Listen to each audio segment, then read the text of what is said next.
Okay, so a quick tutorial. So students done a nice job here playing with a couple linear deformers. Let's pull this around a little easier to see from this direction, right? Kind of feather-like is the inspiration for this. And so I'm think the assumption here is like, how do we go about maybe animating the curve? So that's what's happening here. Is there's a spline. In fact, while we're at it,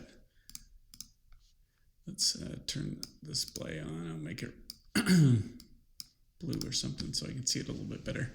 So there's a spline in there, and that's what's the objects are generating along, right? And then we've got a couple linear deformers playing with the rotation and growth in that, which is great. Okay,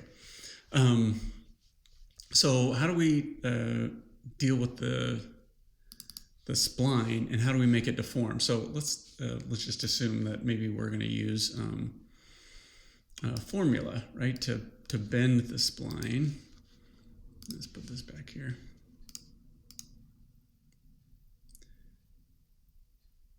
Right, and let's put the formula part of the spline here. Right, so you can see the formula is doing something, right? But the issue here is that the spline itself only has 2 points. So if we turn off the feather and we go into point mode, we have the spline selected. You can see there's a point there and there's a point there. There's no points in between. So we don't have anything for it to deform. You know, the points are what are getting offset, right? And so if we just have 2, it can't really bend. So we could just redraw the curve and reinsert that in there, but we could also just select the curve, the spline. We'll go into object mode, and I'm going to go up to, and I'm going to do this a couple times, so I'm going to tear off the little menu here. So spline, add, and I'll choose this little header right here that will bring up the menu, right? And I could do this, like when I do this, I could do it multiple times. So I just want to make a point. So I'm going to take this one and subdivide it so that instead of 1 segment, I get 2 segments. So let's go ahead and with that selected, I'll just hit that. And you can see I now have a point here, and there's a point here and a point there. And I'm going to click on this again. And you can see I have 1, 2, 3, 4, 5 points. I'm going to do it one more time. Right? So 1, 2, 3, 4, 5, 6, 7, 8. So I now have something with a little waggle to it. And I could add more subdivisions if I want. If I go to the object right now, it's set to be Bezier, which is points that would have handles drawn out of them. But we don't really have those handles pulled out, and those could be problematic with this deformer. So I'm going to make this a B-spline. And let's go back now. Go back to object mode. All right, let's make sure. I'm going to do uniform. So adaptive, generally, well, it's the default. I find whenever I'm animating with it, it causes more problems. So I'm going to do uniform based on the tolerances. You can see if I put the number of intermediate points out there, it's not smooth enough. At 8, that looks pretty good. Right. The other thing too about the formula is it starts, oops, that's not what I want. So formula starts from the center and kind of radiates out. So depending on how you want to,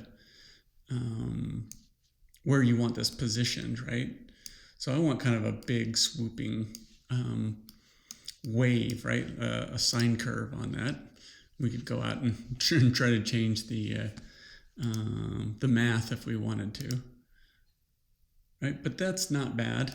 The other thing about this is if I went to linear if I went to fall off and created a linear field and make this point down the Z direction, and let's just move this and stretch this out.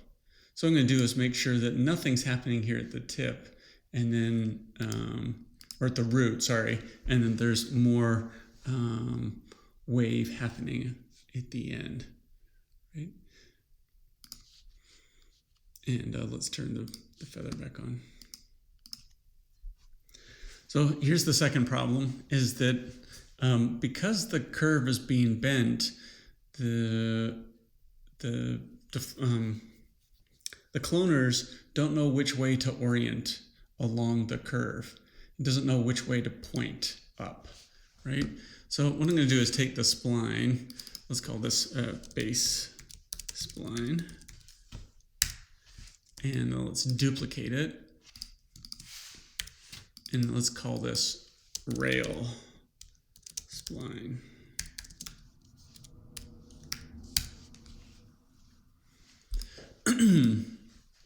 Okay, so we'll leave this one as is, and I'm going to go back to, and I'll put this all the way up here at the top so I can find it. So underneath feather, if I look at the cloner, you can see that the mode is set to object. The object itself is the base spline. And when it puts those copies on here, it just doesn't know which way to orient along the spline itself. So if I take the rail spline and I put it inside of here, you can already see it kind of snapped a little bit.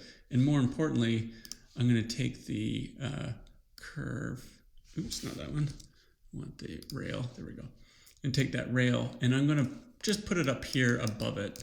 And this is going to be a guide for where it should point.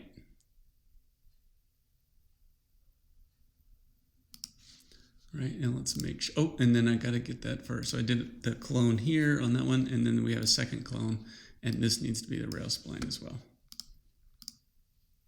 Right, so now when it's created along the curve, it knows, hey, this is the thing up above that I'm supposed to aim at. And I just moved it up above, right? It could probably have been a little closer, it would have been fine. We don't want it down below, right? It would flip, which, you know, that could be interesting as well if you just leave it there. If I put it over here, you can see that it goes at an angle, right? So let's go ahead and leave it just right up there. All right, so if you're using a curve, you can deform the curve, but make sure you have enough points in it so that you can get a smooth deformation, right? I used formula, you could use bend, anything like that. And then the second thing is we need again, this rail spline is the terminology. And it basically just helps it orient so it knows which way to point up, is the way this works. So, and I need to do that for, in this case, both clones, because each one of them is spawning a barb, right? The little